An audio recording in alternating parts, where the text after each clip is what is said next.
Ini background ini. Fotonya kemarin 3.000. Tuh. Alhamdulillah wa syukru ala ni'amillah wassalatu wassalamu ala rasulillah Sayyidana wa nabiyana Muhammad ibn Abdullah wa ala alihi wa sahbihi wa mawala. Ashhadu an la ilaha illallah wahdahu la syarika lah wa ashhadu anna Muhammadan abduhu wa rasuluhu la nabiyya ba'dahu. Jam 1. Jam 1 akad nikahnya di wanita yang amat cantik jelita. Ya, pokok nama hidung mancung, pipi koneng, is Bandung lah udah diem apanya. Ya, pokoknya cantik yang tiada tara gitu. Kemudian ya Allah segera menciptakan seorang wanita dari tulang rusuk Adam yang kemudian diberi nama Siti Hawa. Lalu bangun Nabi Adam. Pas bangun, Pak, geningan bahasa Sunda nama yang saya impikan barusan ada pada kenyataan. Ada gitu di hadapannya. Kemudian karena merasa bogoh, hayang ngagabruk gitu, Pak. Hayang ngagabruk. Tetapi langsung malaikat melarang, Adam, jangan kau lakukan itu sebab belum halal untukmu. Jika ingin kau lakukan hal itu dalam keadaan halal, maka engkau harus menikahinya dengan memberikan mas kawin, ya, mahar. Apa maharnya, Pak? Maharnya itu membaca sholawat kurang lebih 100 kali. Ketika malaikat menyuruh Nabi Adam membacakan sholawat, Adam heran gitu. Ya, siapa itu Muhammad? Gitu. Kata malaikat, Muhammad itu adalah anak cucu keturunanmu kelak yang akan lahir sebagai nabi akhir zaman. Akhirnya mah dibaca, Pak. Ada yang mengatakan, Pak, harus dibacanya itu 100 kali satu napas. Tetapi tidak mampu, Pak. Allahumma sholli ala Muhammad, Allahumma sholli ala Muhammad. 100 kali nggak mampu, Pak. 100 kali. Maka sisanya, Pak, ya dibaca, Pak, gitu pada napas berikutnya menurut informasi seperti itu. Nah, setelah itu halalah dia menjadi sepasang suami istri. Karena itu saya sampaikan syariat nikah ini adalah syariat yang paling lama atau paling dulu maksud saya Allah tetapkan bagi umat Islam, bagi umat manusia, Pak, sebelum ya syariat-syariat yang lain. Nah, atau Abang Selvin pun sekarang akan mengikuti jejak para nabi terdahulu sejak zaman Nabi Adam sampai kepada Nabi Muhammad Sallallahu Alaihi Wasallam. Rasul pernah bersabda dalam hadisnya, ya ma'syaras sabab, wahai kaum pemuda, kata Rasul, ya, manis tato amin kumul ba'at, ya, barang siapa di antara kalian yang telah ba'at itu telah mampu memenuhi kebutuhan ya lahir maupun batin, fal yatazawwaj, maka nikahlah, kata Rasul.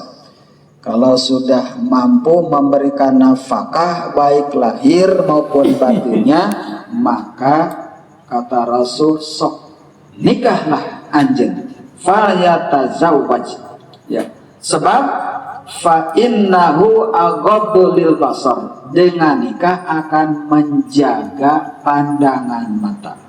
Wa ahsanul farji, dan akan menjaga farji insya Allah dengan nikah. Fa illam yastati, bagaimana kalau tidak mampu, Pak? Karena belum ada jodohnya mungkin, atau karena belum siap untuk memberikan nafkah lahir ataupun batinnya misalkan. Ya, nafkah batin masih siap lah, pentingan mana nafkah lahirnya ini. Ya, memberikan nafkah, membelanjai ini belum siap, kerja belum misalkan dapat. Maka kata Rasul, ya, fa illam yastati fa alaihi bisawm, saumlah, sebab dengan saum insya Allah akan mengurangi nafsu syahwat, gitu ya. Fa innahu aqadu lil basar wa ahsanil farji, ya. Jadi dengan saum akan menjaga, Pak, ya, syahwat tidak terlalu ajol-ajolan, namun bahasa di kulon mah, Pak, ya. Itu solusinya, Pak, solusinya. Nah, sekarang ya, di dalam Islam hukum nikah itu hukum asalnya mubah, boleh-boleh saja. Al aslu fil asya'a al ibahah, hukum nikah hukum asalnya adalah boleh, tapi hukum boleh di sini bisa berubah menjadi wajib, yaitu bagi orang yang sudah mampu untuk memberikan nafkah, baik itu lahir dan batin, dan ada kekhawatiran, nah ini ada kekhawatiran terjerumus kepada perzinahan, maka masuk kategori hukum wajib nikah, Pak. Itu. Ada juga hukum nikah itu masuk kategori haram, Pak. Bagaimana yang masuk kategori nikah haram? Jika seseorang nikah bukan tujuan untuk membahagiakan, Pak, ya, tapi untuk menyakiti, Pak.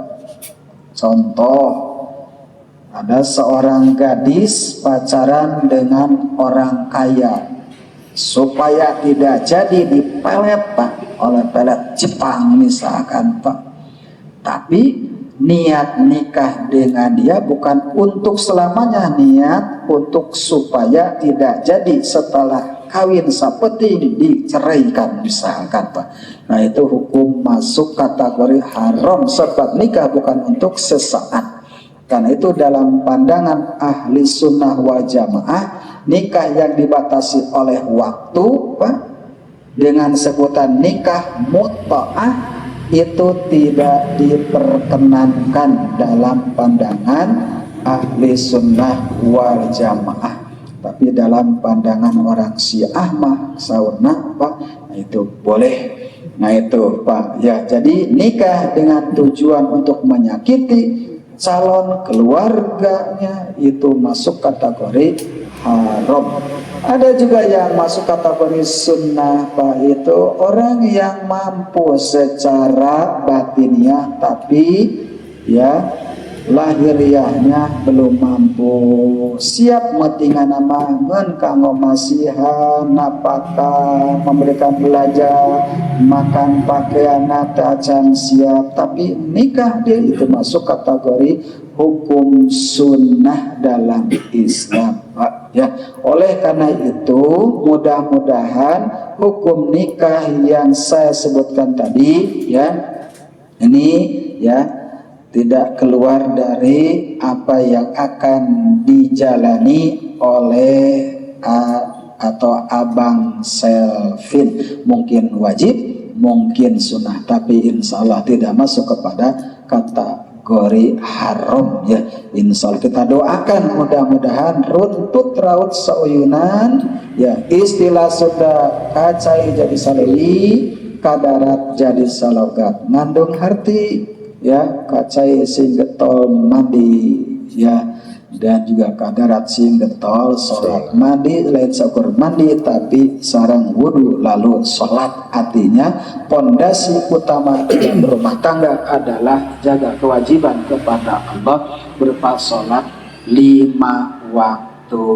Khusus untuk asafin, jadilah ya suami yang solih ya.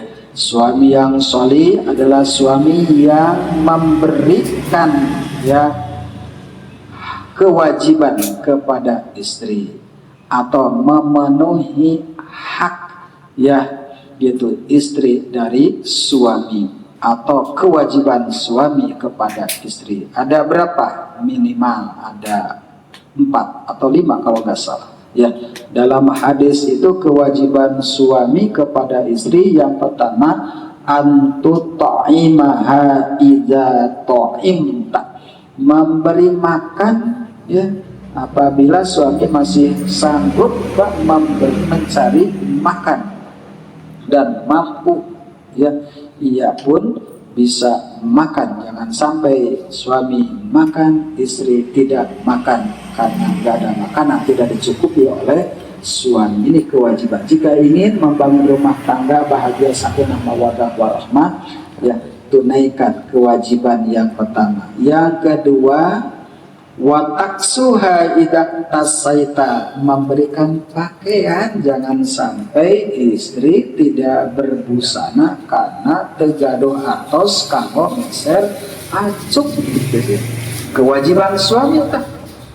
Ya, kewajiban memberikan uang supaya membeli baju gitu. Jangan sampai ya istri tidak berbusana. Yang ketiga, kewajiban suami atas istri adalah wala tuqabbi, artinya jangan sampai menjelek-jelekan di saat ada masalah. Tekengi ngagogoreng dugi ka aki ninina uyutna ka babawa, dasar inong dasar nini, dasar gincu si anu misalkan, itu tidak diperkenankan dalam Islam. Wala tuqabbi ya. Yang keempat juga wala tadribil wajha, jangan suka mudah memukul. Kekerasan dalam rumah tangga terkhusus memukul bagian muka, bagian wajah, sebab masuk undang-undang KDRT itu ya, kekerasan dalam rumah tangga, bukan dalam bukan dalam kamar lah gitu Pak ya, tapi kekerasan fisik terhadap istri, mukul dan lain sebagainya, ini bisa dipidana Pak ya, masuk kepada hukum Pak, bisa di di penjara atau kalau nggak salah denda 15 juta kalau nggak salah Pak ya. Nah, itu hukumannya. Itu yang terakhir. Yang kelima, wala tahjur illa fil bait, ketika ada masalah jangan sampai ya membiarkan dia, apalagi mengusir dia dari rumah. Kalaupun ya pindah kamar, tidak sekamar, maka silakan hanya di dalam rumah, cuman beda kamar aja ya. Misalkan Asapin di atas, Neng Niki di bawah ya, itu ya, atau sebaliknya Neng Niki di atas, Bang Selvin di bawah. Artinya jangan keluar dari rumah gitu. Ya, jangan keluar dari rumah dan belajar untuk menyelesaikan masalah berduaan. Sebab nikah atau orang yang akan nikah, Bang Selvin, itu bagaikan melihat lautan ya, melihat pantai Pangandaran Pak, tingkat tebihan Pak, resep gitu, pika resepen ningali ombak teh, ningali laut teh Pak, dugi ka Pak, mendekati nyepeng China, nyepeng pasirna. Padahal kalau sudah ke tengah, ombak gelombang tinggi siap menanti ya, batu karang siap menghadang.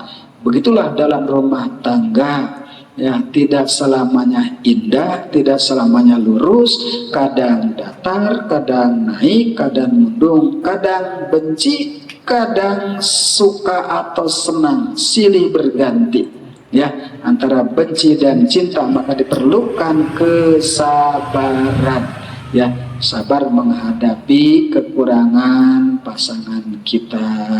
Nah, itu ayat. Mudah-mudahan yang sedikit ini bermanfaat, dan juga Asapin Allah berkahkan segalanya, berkahkan keluarganya, berkahkan rezeki dan lain sebagainya di dalam membangun rumah tangga sakinah mawaddah dan warahmah. Insyaallah, ya. Trik ya, yang terakhir, trik ingin menjadi orang kaya, ya, triknya sering memberi orang tua. Berarti supaya kita mampu memberi orang tua, bekerja keras untuk mendapatkan uang yang halal, kemudian sebagian diberikan kepada orang tua. Rezeki yang telah diberikan kepada orang tua itu akan menjadi pupuk penyubur atas rezeki yang masih ada. Itu aja. Ini rumus sebab, ya, sebab rezeki yang diberikan kepada orang tua itu akan diganti, bukan nanti pahala di akhirat semata, tetapi akan diganti di dunia. Bukan hanya hitungan tahun, bisa hitungan hari, bisa hitungan minggu ataupun bulan. Dan kalau Bapak, ya, ingin mengetahui, gitu ya, saya punya pengalaman, ya, tahun 2011 saya memberi uang kepada orang tua 30 juta untuk membeli sawah, Pak. Tujuannya itu sawah orang lain, keluarga, family. Kemudian saya berikan 30 juta untuk beli sawah seharga 63 juta, Pak. Maka 3 tahun berikutnya, Pak, ya, 2011 tadi, ya, saya memberikan 2012, 13, 14 diganti. 3 tahun, Pak. 2014 diganti, Pak. Berapa digantinya? Saya keluarkan 30 juta dalam kurun waktu 3 tahun, 300 juta. Itu, Pak. Untuk apa itu? Saya beli rumah itu, Pak, yang sekarang itu 300 juta. Itu, Pak, 3 tahun 30 kelipatan, coba, Pak. Itu diganti langsung. Itu yang memang terasa doa orang tua, gitu ya. Orang tua ketika dibahagiakan oleh anaknya, nah itu akan akan berkembali kebaikannya, keberkahan, ya, sama anak. Karena itu sekali lagi, ya, senangkan orang tua dengan budi pekerti dan juga materi kalau ada, ya. Jangan sampai orang tua dibuat susah oleh perilaku anak, kesananya nanti tidak akan berkah dalam hidupnya, ya. Nah, ini saja mungkin, ya, sekelumit yang bisa kami sampaikan. Untuk selanjutnya, siapkan surah Ar-Rahman dan kita awali dengan pembacaan